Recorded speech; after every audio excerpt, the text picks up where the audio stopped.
Hello दोस्तों।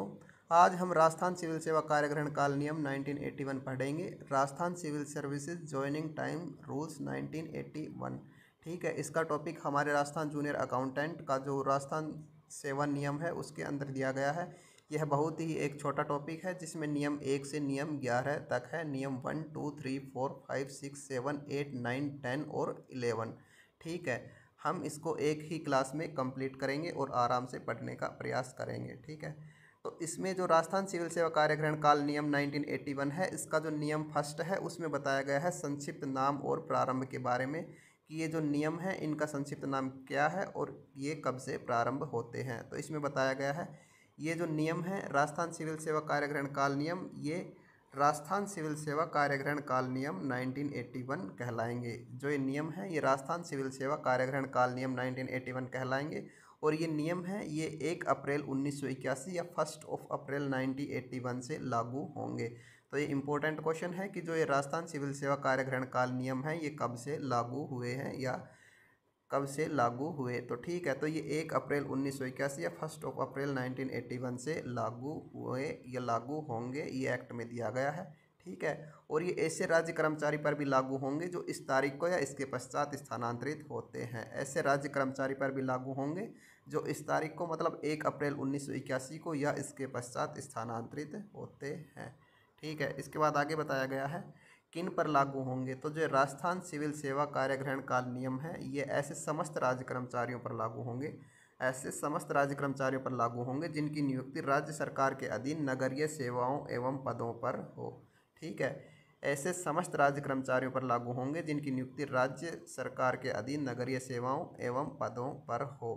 इसके बाद ये बताया गया है कि जो नियम है राजस्थान सिविल सेवा कार्यग्रहण काल नियम ये किन पर लागू नहीं होंगे। तो जो नियम है कार्यदत्त या वर्क चार्ज कर्मचारियों पर लागू नहीं होंगे, कार्यदत्त या वर्क चार्ज कर्मचारियों पर लागू नहीं होंगे, या आकस्मिक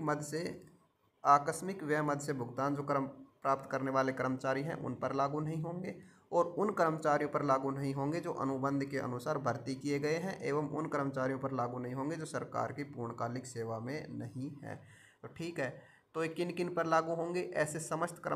समस्त राज्य कर्मचारियों पर लागू होंगे जिनकी नियुक्ति राज्य सरकार के अधीन नगरीय सेवाओं एवं पदों पर हो। ठीक है, और किन पर लागू नहीं होंगे, ये एक तो कार्यदत्त या वर्क चार्ज कर्मचारियों पर लागू नहीं होंगे, आकस्मिक व्यय मद से भुगतान प्राप्त करने वाले कर्मचारियों पर लागू नहीं होंगे, उन कर्मचारियों पर जो अनुबंध के अनुसार भर्ती किए गए हैं, एवं उन कर्मचारियों पर जो राजस्थान या जो सरकार की पूर्णकालिक सेवा में नहीं है उन पर लागू नहीं होंगे। ठीक है, इसमें आगे बताया गया है रूल 2 है जो राजस्थान सिविल सेवा कार्यग्रहण काल नियम है उसका जो नियम 2 है उसमें परिभाषाओं के बारे में बताया गया है। इसमें बताया गया है जब तक विषय या संदर्भ में अन्यथा अपेक्षित ना हो इन नियमों में प्रयुक्त परिभाषित शब्दों का प्रयोग निम्न प्रकार से स्पष्ट किए गए अर्थ के अनुसार होगा। ये जो शब्द दिए गए हैं और उनका अर्थ स्पष्ट किया गया है परिभाषाओं में। तो इसमें सबसे पहले सरकारी विभाग की परिभाषा दी गई है। तो सरकारी विभाग में बताया गया है राज्य सरकार का संबंधित प्रशासनिक विभाग। सरकारी विभाग से आश्य माना जाएगा राज्य सरकार का संबंधित प्रशासनिक विभाग। इसके बाद विभागाध्यक्ष को परिभाषित किया गया है। विभागाध्यक्ष से आश्य बताया है जिसे सामान्य वित्तीय एवं लेखा नियम के तहत उस पद के रूप में घोषित प्राधिकारी है वह विभागाध्यक्ष कहलाएगा। ठीक है, इसके बाद कार्यग्रहण काल को परिभाषित किया गया है। कार्यग्रहण काल में बताया गया है किसी राजकीय कर्मचारी को पद ग्रहण करने या पद स्थापित स्थान पर पहुंचने हेतु यात्रा के लिए जो प्रदान किया गया समय है वह कार्यग्रहण काल कहलाएगा। कार्यग्रहण काल में बताया गया है किसी राजकीय कर्मचारी को पद ग्रहण करने या पद स्थापित स्थान पर पहुंचने हेतु यात्रा के लिए जो प्रदान किया गया समय है वह कार्यग्रहण काल कहलाएगा। इसके बाद स्थानांतरण को परिभाषित किया गया है। स्थानांतरण में बताया गया है राज्य कर्मचारी को एक ही स्थान के अंदर या अन्य स्थान पर एक पद से दूसरे पद का कार्यभार ग्रहण करने के लिए जो भेजना है वह स्थानांतरण कहलाएगा। स्थानांतरण में बताया गया है राज्य कर्मचारी को एक ही स्थान के अंदर या अन्य स्थान पर एक पद से दूसरे पद का कार्यभार ग्रहण करने के लिए जो भेजना है वह स्थानांतरण कहलाएगा। तो इन शब्दों को जो राजस्थान सिविल सेवा कार्यग्रहण काल नियम का जो नियम 2 है उसमें परिभाषित किया गया है। ठीक है, इसके बाद जो राजस्थान सिविल सेवा कार्यग्रहण काल नियम है Rajasthan civil service joining time rules हैं उनका जो नियम 3 है उसके बारे में बताया गया है। तो इसका नियम 3 है वह बताता है अन्य सरकार या संस्थान में एवं उनसे वापस आने पर सरकारी कर्मचारी के कार्यग्रहण काल का नियम। या तो अन्य सरकार या संस्थान में या उनसे वापस आने पर जो सरकारी कर्मचारी है उसके कार्यग्रहण काल का नियमन किस प्रकार किया जाएगा, यह राजस्थान सिविल सेवा कार्यग्रहण काल का जो नियम 3 है उसमें बताया गया है। इसमें बताया गया है जब किसी राज्य कर्मचारी का स्थानांतरण ऐसे अन्य विभाग या सरकार या संस्थान के अंदर किया जाता है जिसके कार्यग्रहण हेतु अपने स्वयं के या राज्य सरकार के अलग से नियम है, तो उस सरकार या संस्थान या विभाग में कार्यग्रहण करने एवं लौटने की यात्रा का समय दोनों पक्षों, एक तो राज्य सरकार द्वारा एक जो दूसरा स्थानांतरित विभाग है उसके जो प्राधिकारी हैं उनकी परस्पर सहमति के अनुसार होगा। ठीक है, इसमें बताया गया है कि जब किसी राज्य कर्मचारी का स्थानांतरण ऐसे अन्य विभाग या सरकार या संस्थान के अंदर किया जाता है जिसके कार्यग्रहण हेतु अपने स्वयं के या राज्य सरकार से अलग नियम है, तो उस सरकार या संस्थान या विभाग में कार्यग्रहण करने एवं लौटने की जो यात्रा का समय है वह दोनों पक्षों,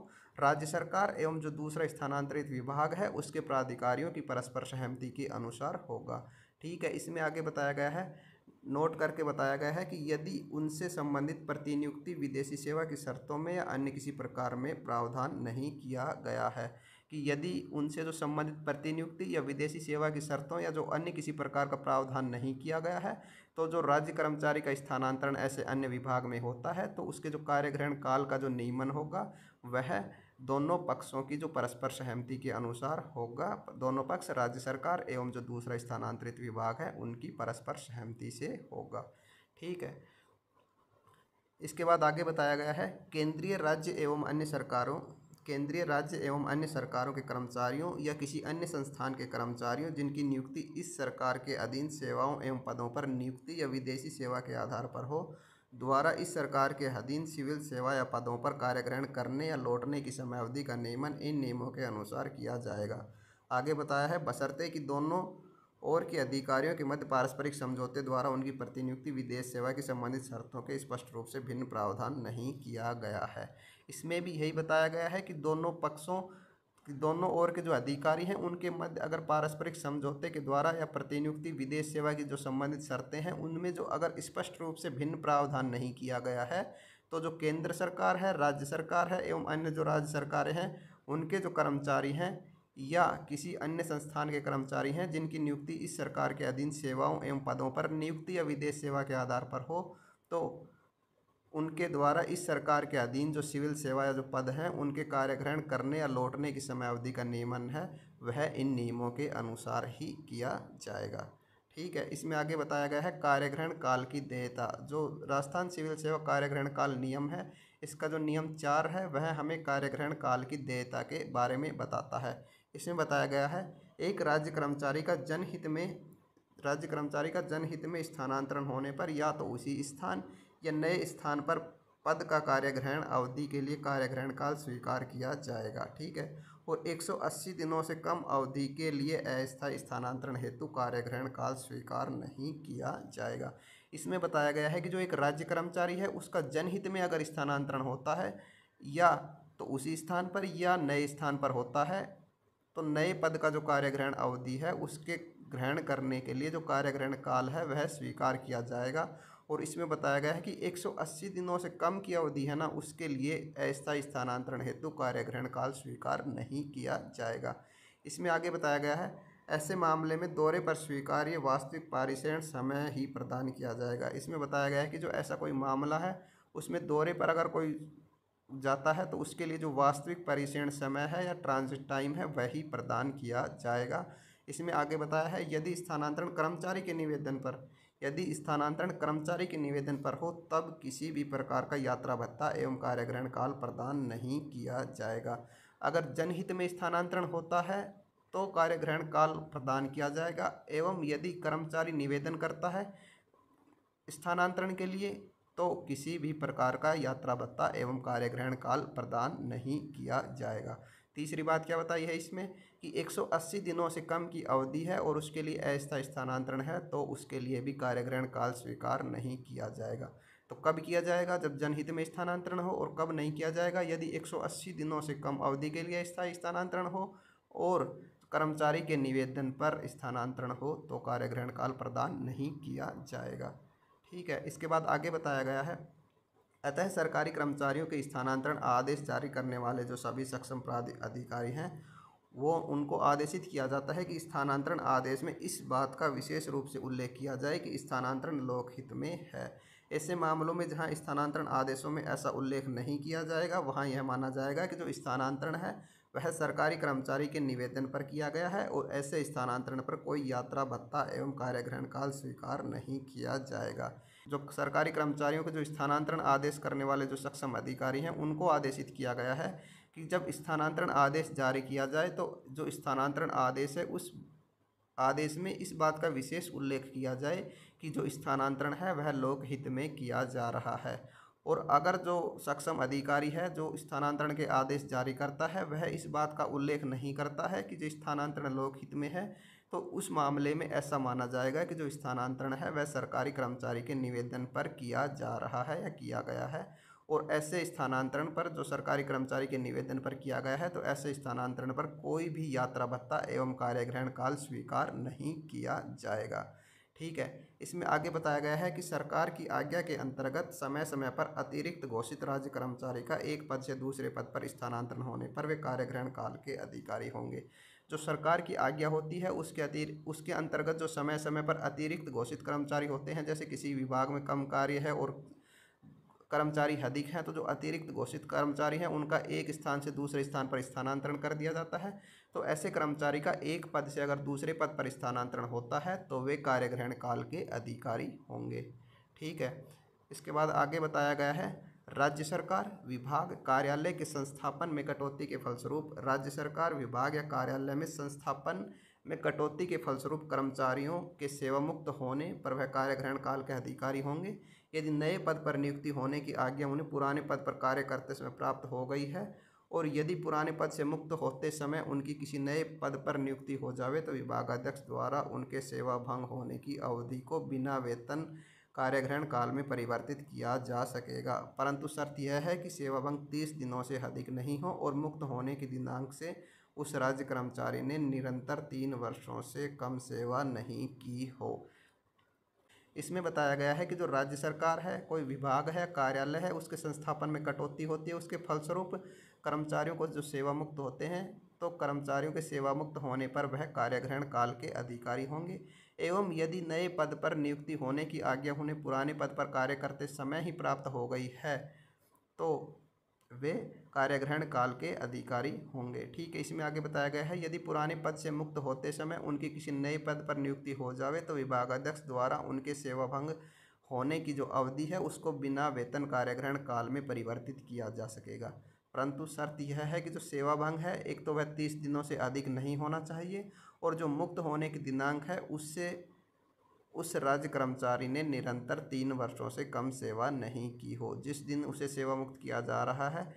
वहाँ तक जो कर्मचारी है उसने निरंतर 3 वर्षों से कम सेवा नहीं की है। तो जो अगर निरंतर 3 वर्षों से कम सेवा नहीं की है तो वह कार्यग्रहण काल के अधिकारी होंगे। ठीक है। इसमें आगे बताया गया है, प्रतियोगिता परीक्षा अथवा अन्य राज्य कर्मचारियों एवं अन्यों के लिए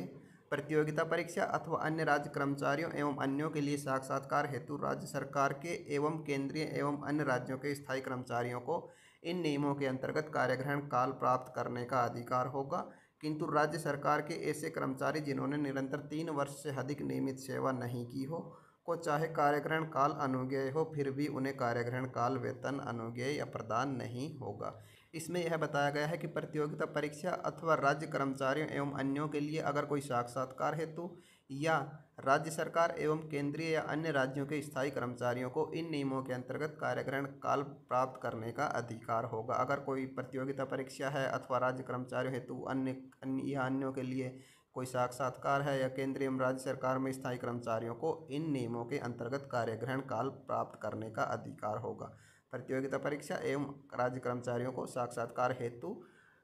कार्यग्रहण काल प्राप्त करने का अधिकार होगा, किंतु सरकार के ऐसे कर्मचारी जिन्होंने निरंतर 3 वर्ष से अधिक नियमित सेवा नहीं की हो तो चाहे उन्हें कार्यग्रहण काल अनुज्ञेय हो फिर भी उन्हें कार्यग्रहण काल का जो वेतन है वह वेतन अनुज्ञेय या प्रदान नहीं होगा।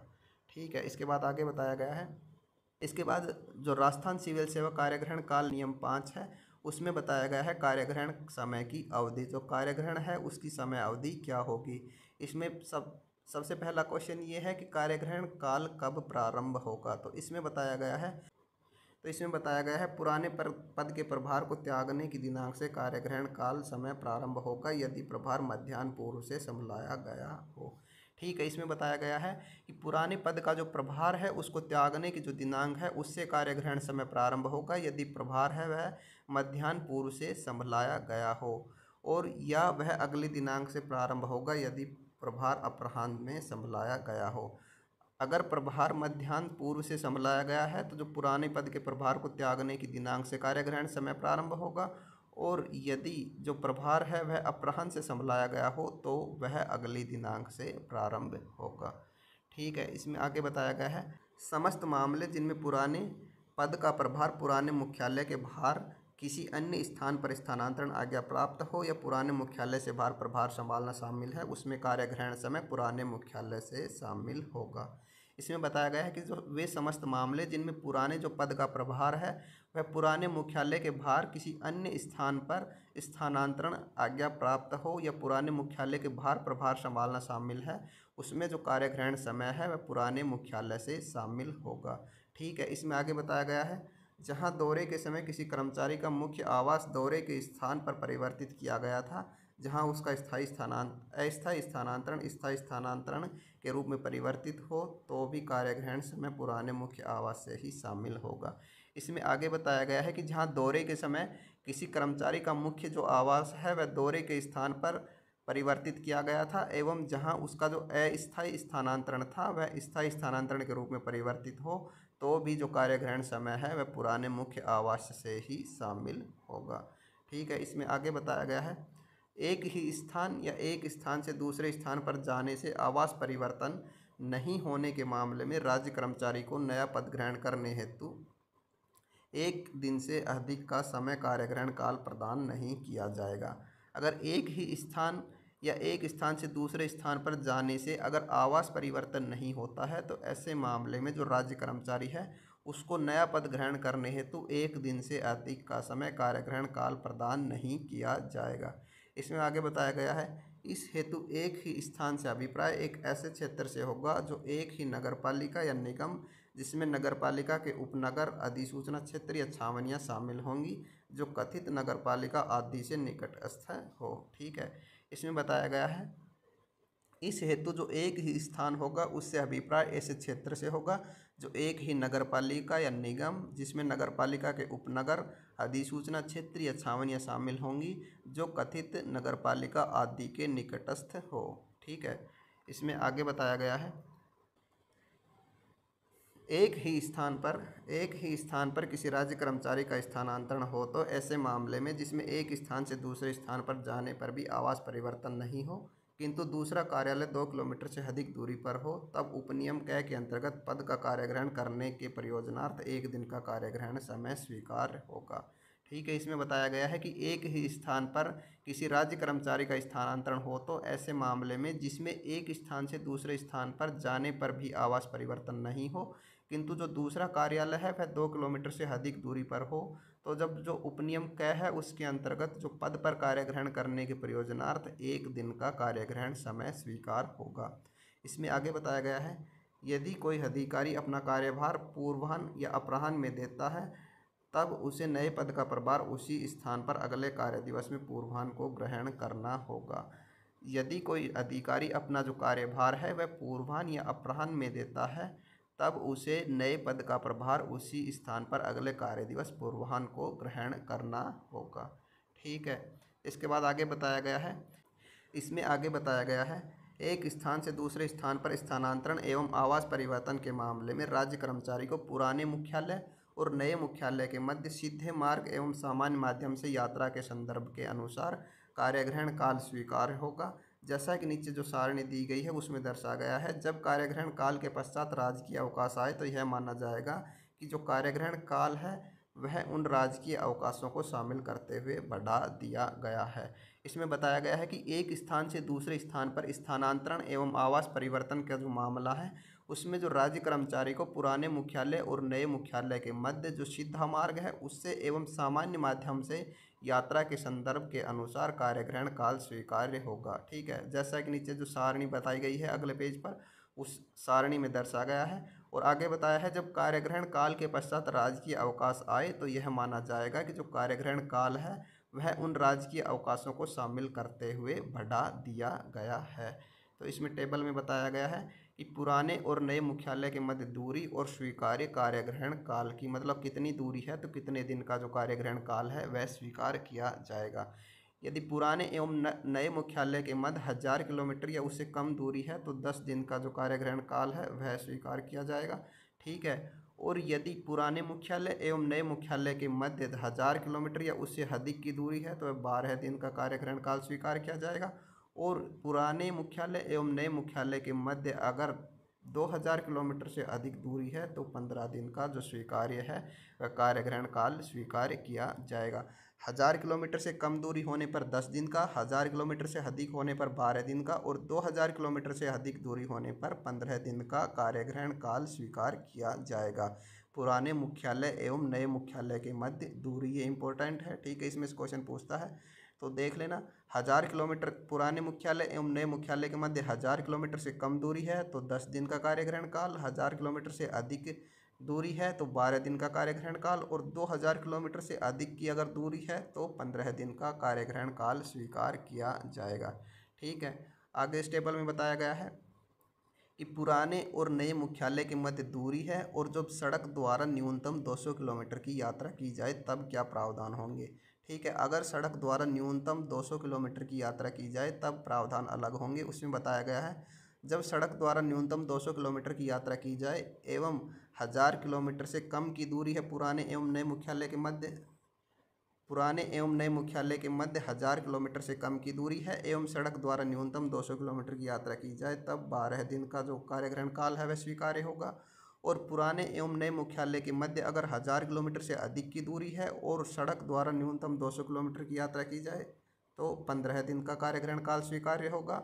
और यदि पुराने और नए मुख्यालय के मध्य 2000 किलोमीटर से अधिक की दूरी है और सड़क द्वारा न्यूनतम 200 किलोमीटर की यात्रा की जाए तब 15 दिन का कार्यग्रहण काल स्वीकार्य होगा। तो ठीक है, तो इसमें पुराने और नए मुख्यालय के मध्य दूरी और जब सड़क द्वारा न्यूनतम 200 किलोमीटर की यात्रा की जाए तो ये निम्न 3 प्रावधान होंगे। 1000 किलोमीटर से कम दूरी होने पर 12 दिन, 1000 किलोमीटर से अधिक दूरी होने पर 15 दिन और 2000 किलोमीटर से अधिक दूरी होने पर भी 15 दिन का कार्यग्रहण काल स्वीकार्य होगा।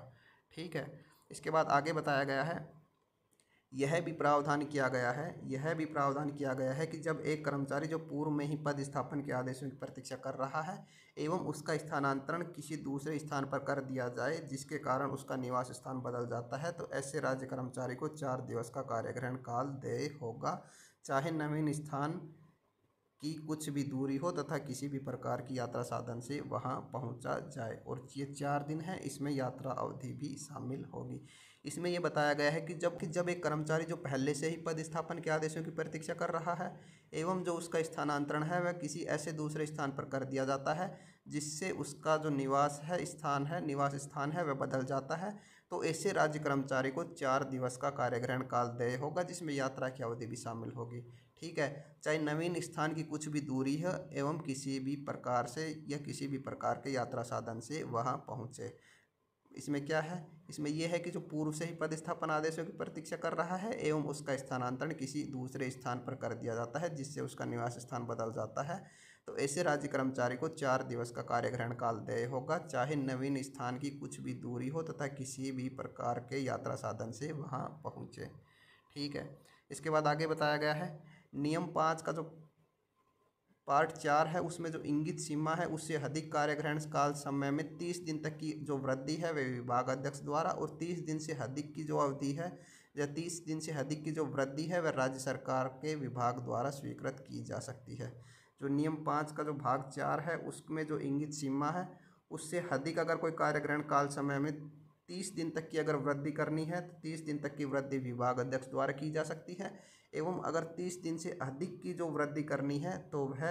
राज्य सरकार के विभाग द्वारा स्वीकृत की जा सकती है या राज्य सरकार द्वारा स्वीकृत की जा सकती है। ठीक है, इसमें आगे बताया गया है कि जिसका मार्गदर्शक सिद्धांत यह होगा कि स्थानांतरण की तैयारी हेतु लगभग 8 दिन के बराबर कार्यग्रहण समय हो, जिसमें उचित यात्रा समय और बढ़े हुए कार्यग्रहण समय के पश्चात आने वाले राजपत्रित अवकाश यदि कोई हो को जोड़ा जाए। ठीक है, यात्रा समय का हिसाब लगाते समय हड़ताल या अन्य प्राकृतिक विपदाओं द्वारा हुए अपरिहार्य रूप से संबंध विच्छेद होने या वाष्प जहाज के प्रस्थान की प्रतीक्षा में व्यतीत हुआ समय भी शामिल किया जाएगा। ठीक है, ज़्यादा मोस्ट इंपॉर्टेंट तो ऊपर वाला ही पार्ट है, जिसमें बताया गया है कि नियम 5 के भाग 4 में जो इंगित सीमा है उससे अधिक कार्यग्रहण काल समय में 30 दिन तक की जो वृद्धि है वह विभाग अध्यक्ष द्वारा एवं 30 दिन से अधिक की है वह राज्य सरकार द्वारा स्वीकृत की जा सकती है। और जिसका मार्ग आगे तो यही है कि जिसका मार्गदर्शक सिद्धांत यह होगा कि स्थानांतरण की तैयारी हेतु लगभग 8 दिन के बराबर कार्यग्रहण समय हो। ठीक है, जिससे उचित यात्रा समय और बढ़े हुए कार्यग्रहण समय पश्चात आने वाले राजपत्रित अवकाश यदि कोई हो को जोड़ा जाए। यात्रा समय का हिसाब लगाते समय हड़ताल या अन्य प्राकृतिक विपदाओं द्वारा हुए जो अपरिहार्य रूप से संबंध विच्छेद होने या वाष्प जहाज के प्रस्थान की प्रतीक्षा में जो व्यतीत समय हुआ है उसको शामिल किया जाएगा। ठीक है, इसके बाद जो राजस्थान सिविल सेवा कार्यग्रहण काल नियम है उसका जो नियम 6 है, राजस्थान सिविल सेवा कार्यग्रहण काल नियम का जो नियम 6 है वह हमें बताता है कि जब पूर्ण कार्यग्रहण दिवस का लाभ लिए बिना जब कोई पूर्ण कार्यग्रहण दिवस का लाभ लिए बिना कोई राज्य कर्मचारी नए पद का कार्यभार ग्रहण करे तो नियम 5 के उपनियम 4 के अंतर्गत अनुज्ञेय जो कार्यग्रहण समय है कि जितने दिन उसने वास्तव में लिए थे को कम करते हुए अधिकतम 15 दिन के समय को उस कर्मचारी के अवकाश लेखों में उपार्जित अवकाश के रूप में जोड़ दिया जाएगा। जो नियम 6 है इसमें ये बताया गया है कि कोई कर्मचारी है उसको कार्यग्रहण समय दिया गया है एवं वह पूरा जो कार्यग्रहण समय है उसका लाभ नहीं लेता है और कुछ दिन में ही जो ज्वाइन कर लेता है कार्यग्रहण। ठीक है, तो अगर कार्यग्रहण दिवस का पूर्ण लाभ लिए बिना यदि कोई कर्मचारी नए पद का जो कार्यभार ग्रहण कर लेता है तो जो नियम 5 है उसका उपनियम 4 है जो उसके अंतर्गत जो अनुज्ञेय समय है कार्यग्रहण समय है तो उसने जितने दिन वास्तव में लिए थे उसको तो कम कर दिया जाएगा जितना कार्यग्रहण समय था उसमें से, और अधिकतम 15 दिन के समय के लिए उस कर्मचारी के अवकाश लेखों में अवकाश के रूप में उपार्जित अवकाश के रूप में जोड़ दिया जाएगा। मतलब जितने दिन का उसने कार्यग्रहण समय बचाया है, ठीक है, उसको उसके जो अवकाश हैं उसमें उपार्जित अवकाश के रूप में जोड़ दिया जाएगा, उसके उपार्जित अवकाश में जोड़ दिया जाएगा और अधिकतम 15 दिन के समय को ही जोड़ा जा सकेगा। इसमें यह बताया गया है कि जब पूर्ण कार्यग्रहण दिवस का लाभ लिए बिना कोई राज्य कर्मचारी नए पद का कार्यभार ग्रहण करे तो जो नियम 5 का उपनियम 4 है उसके अंतर्गत जो अनुदेय कार्यग्रहण समय है उसमें जितने दिन उसने वास्तव में लिए थे उसको तो कम कर दिया जाएगा। ठीक है, और जो अधिकतम 15 दिन के समय है उसको कर्मचारी के अवकाश लेखों में उपार्जित अवकाश में जोड़ दिया जाएगा। किस में जोड़ दिया जाएगा? सबसे पहला क्वेश्चन तो ये है कि उपार्जित अवकाश में जोड़ा जाएगा। ठीक है, दूसरा क्वेश्चन ये है कि अधिकतम 15 दिन का समय ही जोड़ा जाएगा। अगर किसी कर्मचारी ने 15 दिन से अधिक का समय बचाया है तो भी 15 दिन का ही समय जोड़ा जाएगा, और किसी कर्मचारी ने 15 दिन से कम का समय बचाया जैसे 6 दिन का या 5 दिन का समय बचाया है तो 6 दिन या 5 दिन ही जोड़ा जाएगा। ठीक है, अधिकतम अगर संख्या में देखें तो 15 दिन से अधिक नहीं जोड़े जाएंगे और न्यूनतम जितना दिन उसने बचाया है जैसे 1 दिन 2 दिन 3 दिन बचा है तो 1 2 या 3 दिन ही उपार्जित अवकाश के रूप में जोड़े जाएंगे। ठीक है, इसके बाद आगे बताया गया है कार्यग्रहण समय को लंबे अवकाश, कार्यग्रहण समय को लंबे अवकाश जैसे ग्रीष्मकालीन या और अन्य किसी भी प्रकार के नियमित अवकाश की अवधि जैसे आकस्मिक अवकाश के अतिरिक्त के साथ शामिल किया जा सकेगा। ठीक है, इसमें बताया गया है कि जो कार्यग्रहण समय है उसको लंबे अवकाश के साथ जैसे ग्रीष्मकालीन अवकाश हुआ किसी भी प्रकार के जो नियमित अवकाश की अवधि है उसके साथ जोड़ा जा सकेगा। जो कार्यग्रहण समय है उसको कोई लंबा अवकाश है या कोई किसी भी प्रकार का जो नियमित अवकाश की अवधि है उसके साथ जोड़ा जा सकेगा, लेकिन जो आकस्मिक अवकाश है ना इसके साथ नहीं शामिल किया जा सकता। इसमें मोस्ट इम्पोर्टेंट क्वेश्चन तो यही है कि जो कार्यग्रहण समय है उसको जो आकस्मिक अवकाश है आकस्मिक अवकाश के साथ शामिल नहीं किया जा सकता। आकस्मिक अवकाश के अलावा अगर कोई भी किसी भी प्रकार का लंबा अवकाश है जैसे ग्रीष्मकालीन है या अन्य किसी भी प्रकार का नियमित अवकाश है उसके साथ कार्यग्रहण समय को जोड़ा जा सकता है। ठीक है, इसके बाद बताया गया है जब एक कर्मचारी को एक स्थानांतरण की अवधि में ऐसे नवीन स्थान पर पदभार ग्रहण करने के लिए कहा जाए जब एक कर्मचारी को एक स्थानांतरण की अवधि में ऐसे नवीन स्थान पर पदभार ग्रहण करने को कहा जाए जो पूर्व के स्थान से भिन्न हो, तब ऐसी आज्ञा निर्देश प्राप्त होने के दूसरे दिन नए सिरे से कार्यग्रहण काल स्वीकार या देय होगा तथा उसकी गणना उस स्थान से की जाएगी जहां नए या संशोधित आदेश मिले हैं। ठीक है, जब एक कर्मचारी है उसको एक स्थानांतरण की अवधि में ऐसे नवीन स्थान पर पदभार ग्रहण करने के लिए कहा जाए जो पूर्व के स्थान से भिन्न हो, मतलब किसी स्थान पर जो कार्य कर्मचारी कर रहा है उसको बीच में ही स्थानांतरण अवधि है, मतलब अवधि चल रही है, एक स्थान से दूसरे स्थान पर जाना है। ठीक है, और उसको बीच में ही कोई नया पदभार दे दिया जाए कि अब तुम्हें वहाँ पर जाकर कार्यभार संभालना है, तो वो जो पूर्व का जो स्थान से अगर भिन्न है तो ऐसी आज्ञा या निर्देश प्राप्त होने का, जैसे आज आज्ञा या निर्देश प्राप्त हुए हैं दूसरे स्थान पर पदभार ग्रहण करने के, तो उसके दूसरे दिन नए सिरे से कार्य ग्रहण काल दिया जाएगा। ठीक है, अगर स्थानांतरण अवधि के बीच में नवीन पदभार पर ग्रहण करने के लिए कहा जाए तो जो पूर्व के जो स्थान से भिन्न हो, तो ऐसी आज्ञा या निर्देश प्राप्त होने के दूसरे दिन नए सिरे से कार्य ग्रहण काल स्वीकार या देय होगा, नए सिरे से कार्य ग्रहण काल स्वीकार या देय होगा तथा जो नए सिरे से कार्य ग्रहण जो देय होगा उसकी गणना उस स्थान से की जाएगी जहां नए या संशोधित आदेश मिले हैं। ठीक है, जो नया कार्य ग्रहण काल देय होगा उसकी गणना उस स्थान से की जाएगी जहां नए या संशोधित आदेश मिले हैं। ठीक है,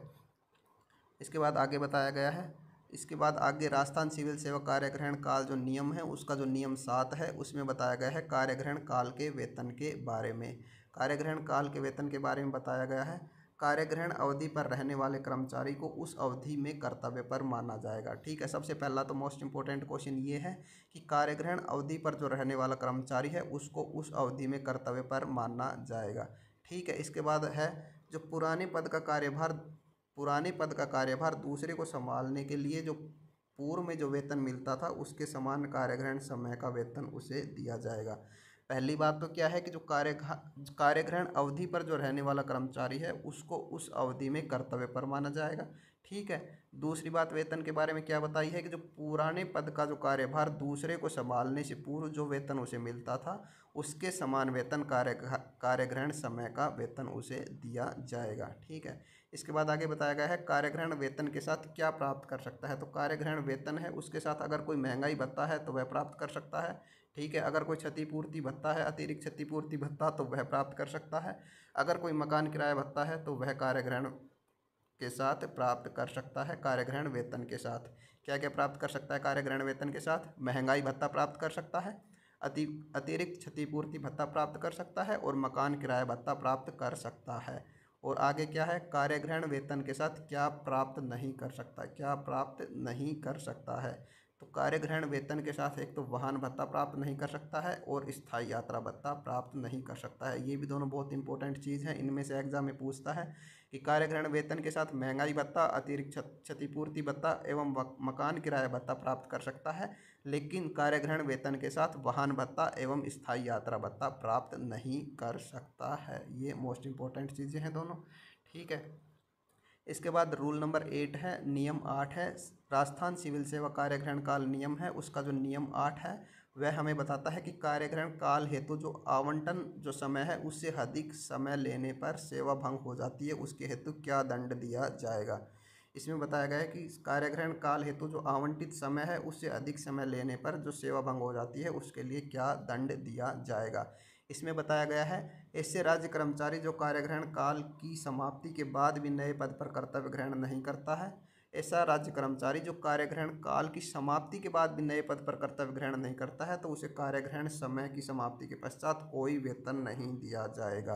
ये मोस्ट इंपॉर्टेंट चीज़ है कि कोई राज्य कर्मचारी है वो कार्यग्रहण काल की समाप्ति के बाद भी नए पद पर कर्तव्य ग्रहण नहीं करता है तो उसे ऐसे कार्यग्रहण समय की समाप्ति के पश्चात कोई वेतन नहीं दिया जाएगा। ठीक है, आगे बताया गया है इन नियमों में प्रदान किए गए कार्यग्रहण समय की समाप्ति के पश्चात कर्तव्य से अनुपस्थिति की अवधि को सेवा भंग माना जाएगा। ये भी मोस्ट इंपॉर्टेंट चीज़ है कि जो नियमों में प्रदान किए गया जो कार्यग्रहण समय है ना उसकी समाप्ति के पश्चात अगर अनुपस्थित रहता है तो जो अनुपस्थिति की अवधि होगी उसको सेवा भंग माना जाएगा। जो पूर्व में की गई जो सेवा है उसका जो सम अपहरण है या जब्ती है उसके रूप में उस समय तक जारी रहेगा जब तक संतोषप्रद कारण प्रस्तुत करने पर इन नियमों के अंतर्गत सामान्य कार्यग्रहण समय में वृद्धि अथवा नियम 5.5 में वर्णित परिस्थितियों में कार्यग्रहण समय बढ़ाने हेतु सक्षम प्राधिकारी द्वारा उस अवधि को असाधारण अवकाश में परिवर्तित नहीं कर दिया जाता है।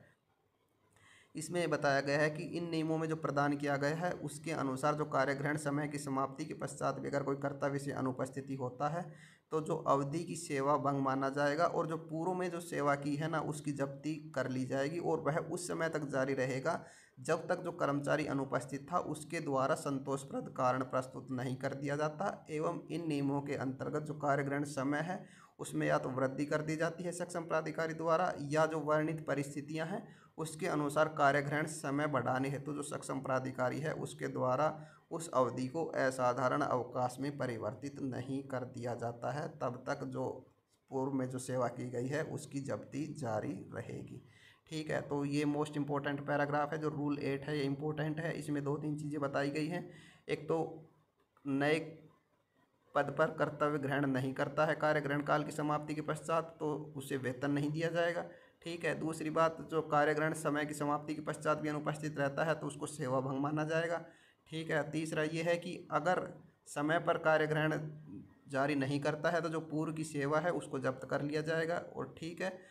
और सक्षम प्राधिकारी द्वारा जब तक इसको बढ़ाने के लिए वो नहीं किया जाता तो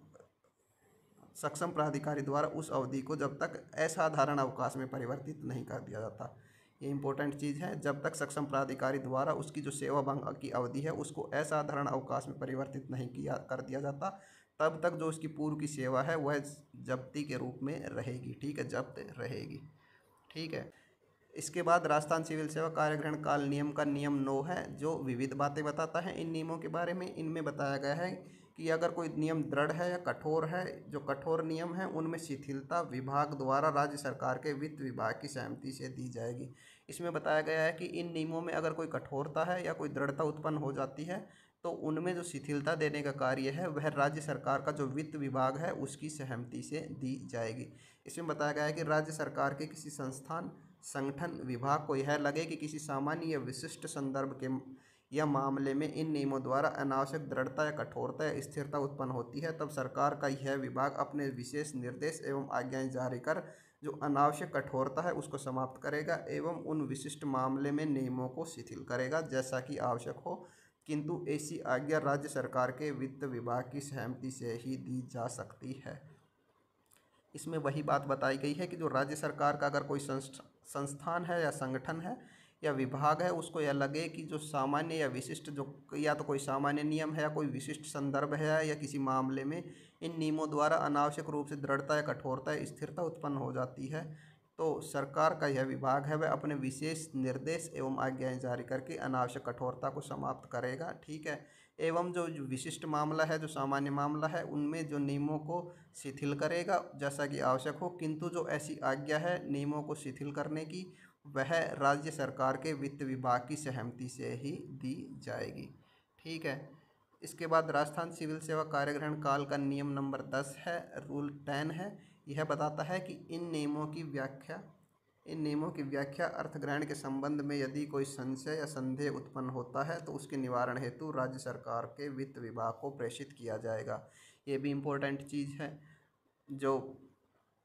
सुप्रीम अथॉरिटी है वह फाइनेंस डिपार्टमेंट होगा। इसमें बताया गया है कि इन नियमों की जो व्याख्या करते हैं अर्थग्रहण के संबंध में यदि कोई संशय या संदेह उत्पन्न होता है तो जो उसका निवारण है उसके लिए राज्य सरकार के वित्त विभाग को प्रेषित किया जाएगा। ठीक है, इसके बाद रूल नंबर 11 है राजस्थान सिविल सेवा कार्यग्रहण काल का जो रूल नंबर 11 या नियम नंबर 11 है वह बताता है कि इन कार्यग्रहण काल नियमों के लागू होने से पूर्व कार्यग्रहण काल विषय पर जो नियम प्रभावी थे जिनके अनुसार कार्यग्रहण काल का नियमन होता था उससे संबंधित समस्त नियम आज्ञाएं आदेश एवं निर्देश एतद्वारा निरस्त किए जाते हैं। जो इससे पूर्व में जो कार्यग्रहण काल से संबंधित जो 1981 में जो 1 अप्रैल 1981 में जो नियम प्रारंभ हुए हैं इससे पूर्व में जो कार्यग्रहण काल से संबंधित नियम थे उनको निरस्त या करने के लिए यह रूल नंबर 11 बनाया गया है। इसमें लिखा गया है कि इन कार्यग्रहण काल नियमों के लागू होने से पूर्व जो भी कार्यग्रहण काल विषय पर जो नियम प्रभावी थे जिसके अनुसार कार्यग्रहण काल का नियमन होता था उनसे जो संबंधित समस्त नियम हैं आज्ञाएं हैं एवं आदेश हैं वे अब या एतद्वारा अब से निरस्त किए जाते हैं। ठीक है,